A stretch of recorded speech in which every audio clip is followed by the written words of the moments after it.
आजिठू matric खाता मूल्यांकन 51टी केन्द्र रे हेबो खाता देखा 10 रु 12 दिन भितरे खाता देखा शेष करने को निर्देश दिया जायछि। तेबे ही खाता देखारे नियोजित हेबे 11,000 रु अधिक हाईस्कूल शिक्षक और शिक्षयित्री। राज्यर 51टी केन्द्र रे मैट्रिक परीक्षा खाता मूल्यांकन हेबो। 12 दिन धरी चलिबो ही खाता देखा। मैट्रिक परीक्षा व्यतीत मध्यमा और राज्य मुक्त विद्यालय सर्टिफिकेट परीक्षा खाता मध्य एठारे देखाजिबो।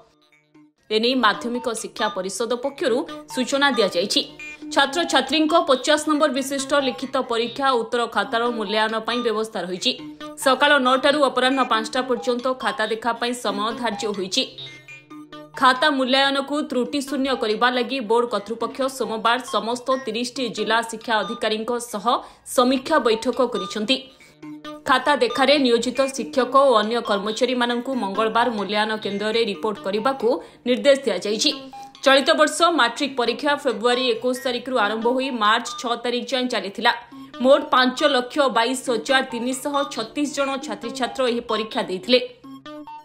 परीक्षा खाता देखिबा पई बेस धैर्यर आवश्यकता रही थाए, कारण छात्री छात्रियों पई गोटिए गोटिए मार्क मध्य मूल्यवान।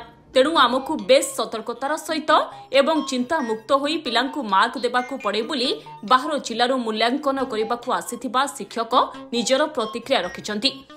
ये गोटाई चैलेंजिंग जिनस आम पई कारण समस्ते हमर पिला माने छात्र छात्री माने जेतले परीक्षा देइथिले तार आज मूल्यांकन करा जिवो।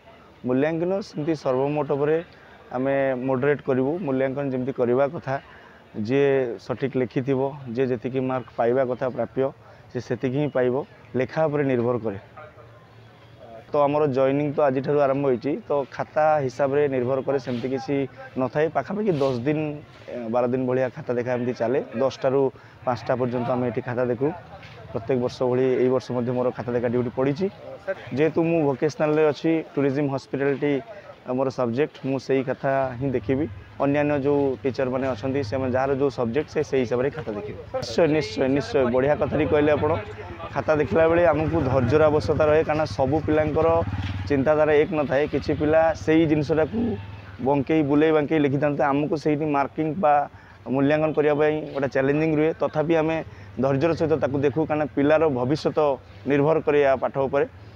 सब पिलांकर चिंताधारा बा को हिसाब से लिखि आम से हिसाब से पढ़िले थरे दी थर दरकार पड़े 3 थर 4 थर भी पढ़ू।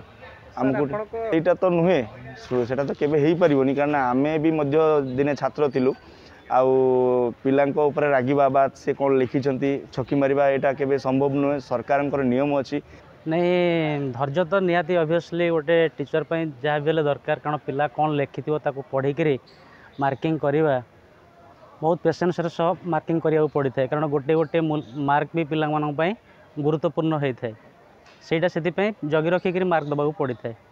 मो बहुत पढ़ला किसी मोर मन रही, कि आपड़ दयाकोरी मत किसी मार्क देवे बुझे से आम एटा तो किसी दे हेनी मार्क तो किसी दे हेनी जे पिला डायरेक्ट या लिखि तो से किसी मार्किंग भी करी हुए, बहुत कष्टदायक होता है। कटक विश्वजित नायक रिपोर्ट, धरित्री लाइव।